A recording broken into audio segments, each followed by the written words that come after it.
Everyone, good morning. देखिए, आज हम करने जा रहे हैं एक्सरसाइज 3.1 का क्वेश्चन नंबर 4 का फर्स्ट पार्ट।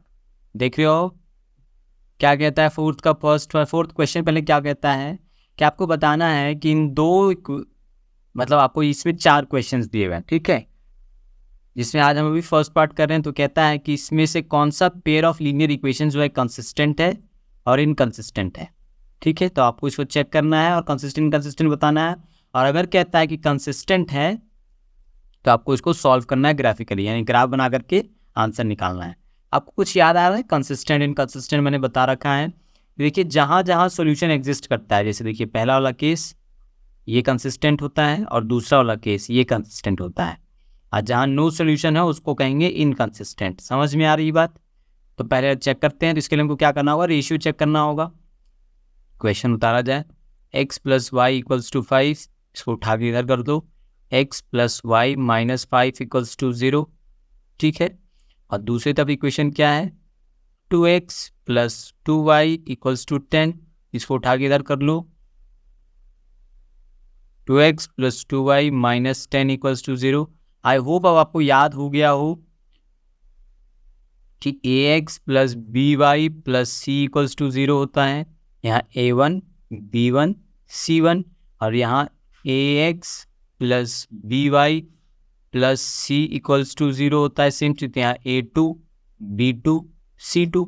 तो आपको क्या करना होता है? पहले रेशियो चेक करना है ना। a1 by a2 equals to a1 कितना देखो दिख रहा है, x से कुछ नहीं है तो यहाँ 1 है ना, यहाँ पे यहाँ ये हो गया 1। यहाँ a2 किसको कहेंगे? x से कुछ है 2 है तो 2 लिख दिया। उसके बाद b1 बाई b1 उसी तरह कितना हो जाएगा? देखो यहाँ y के आगे कुछ नहीं है तो 1 है, तो 1। यहाँ y के आगे तो 2 दिख ही रहा है आपको सेकेंड इक्वेशन में, तो ये 2 हो गया।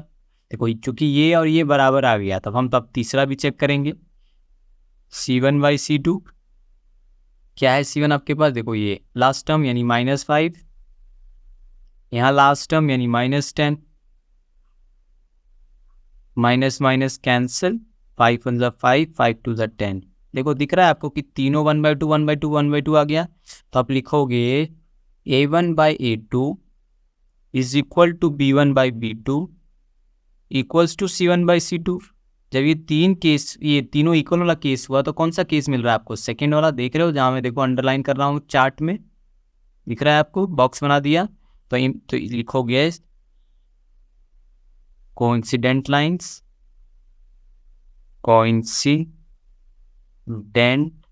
लाइन्स, फिर इम्प्लाइज उसका रिजल्ट क्या है कि infinitely many solutions, infinitely many solutions. आपको पता है जब सॉल्यूशन एग्जिस्ट करता है तो उसी को तो कंसिस्टेंट कहते हैं। अभी जिसने बताया कि फर्स्ट और सेकेंड वाला केस कंसिस्टेंट होगा, तो लिख देंगे देयरफॉर इक्वेशंस आर कंसिस्टेंट। ठीक है, अब आपसे क्या कहा था कि जब ये कंसिस्टेंट आ जाए तो आपको सॉल्व करना है। तो सॉल्व करने का तरीका यही कहा था ना, ग्राफिकली सॉल्व करना है, आपको आंसर निकालना है एक्स वाई का। देखो तो ग्राफ बनाया जाए। पहला क्या है ग्राफ? पहला इक्वेशन है हमारे पास x plus Y equals to 5, x plus Y is equal to 5 है पहला इक्वेशन हमारे पास। इसको आप ऐसे लिख सकते हो, x is equal to 5 minus Y. अब आप यहाँ पर डब्बा बना लो अपना।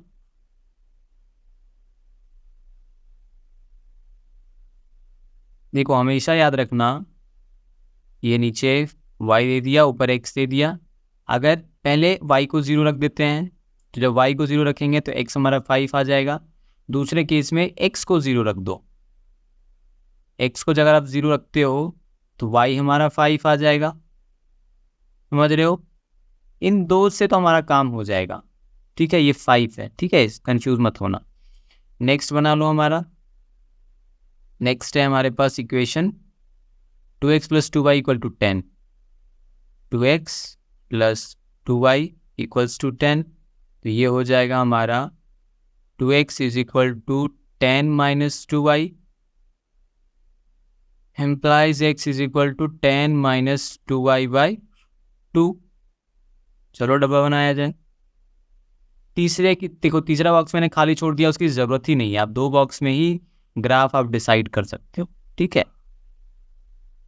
x ये हो गया y, इस बार आप इससे नंबर रखते हैं। देखो अगर 0 रखते हैं यहाँ पर तो 2 इंटू 0 0, 10 माइनस 0 10, तो ये हो जाएगा 5। नेक्स्ट उसके बाद हम इस बार x को 0 रख लेते हैं। अगर x को 0 रख लेते हैं तो देखो 2 0 0, यहाँ देखो 2 0 0, तो 0 तो खत्म हो गया, तो y is equal to 10 by 2, यानी ये भी देखो 5 हो गया। आपको दिख रहा है दोनों में सेम जैसे नंबर्स आए हैं, 5 0 0 5, 5 0 0 5। आपको अभी लिखा था देखो हम लोगों ने कि कोइंसिडेंट लाइंस होगा। देखो इतना ये दोनों बॉक्स हमने सॉल्व कर लिया। अब हम चलते हैं नेक्स्ट स्लाइड पे, जहाँ पर हम इसको ड्रॉ कर लेंगे। देखो आपके लिए मैंने पहले से यहाँ पे ग्राफ पेपर जैसा कुछ बना रखा है। यहाँ पे देखो रफली मैंने यहाँ पर एक line X axis Y axis भी ड्रॉ कर लिया आपके लिए। यहाँ पे मैंने 1 से 7 तक एक्स भी बना लिया है, 1 से 7 तक वाई भी बना लिया है। अब देखो पॉइंट्स प्लॉट करते हैं। पहला पॉइंट क्या है, एक्स में 5 है, वाई में 0 है। एक्स में 5 ये रहा, वाई में 0। पेन चेंज कर लेता हूँ, एक्स में 5 वाई में 0, यानी ये वाला पॉइंट हो जाएगा। दूसरा वो एक्स में 0 वाई में 5, एक्स में 0 वाई में 5, यानी ये वाला पॉइंट हो जाएगा, ठीक है। यहाँ से हम लाइन को पकड़ेंगे और स्केल रखेंगे और इसको यहाँ से ड्रॉ करते हुए खींच करके निकाल देंगे। समझ रहे हो आप, ये वाला पॉइंट हो गया। इसको थोड़ा सा इसको ऊपर भी आगे बढ़ा देंगे,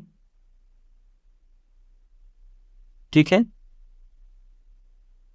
इस तरीके से देखो क्या हुआ, ये पहला इक्वेशन हो गया हमारा, x plus Y equals to 5। और इसी पे देखो आपका दूसरा, अब आप दूसरा डब्बा भी बनाओगे तो पॉइंट्स तो सेम लोगे ना, 5 0 0 5, तो पॉइंट्स तो हमने ऑलरेडी ले रखा है।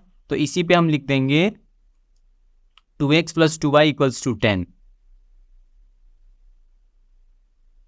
2x plus 2y equals to 10। अब चूंकि देखो ग्राफ तो तैयार हो गया क्योंकि पॉइंट्स तो सेम थे।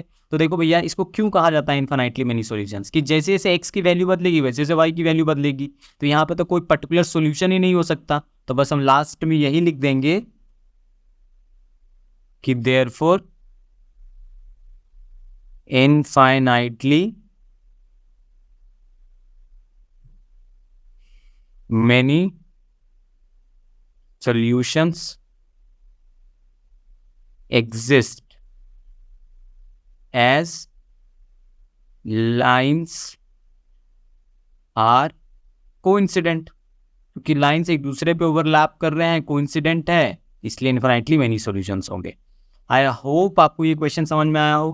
कुछ नहीं था, आपको इक्वेशंस देखने थे, रेशियोज निकाल के आपको तय करना था कि भैया ये आपका कंसिस्टेंट है या नहीं है। तो हमने देखा सेकेंड वाला केस आया, यानी कि इन्फिनिटली मेनी सॉल्यूशंस वाला केस आया।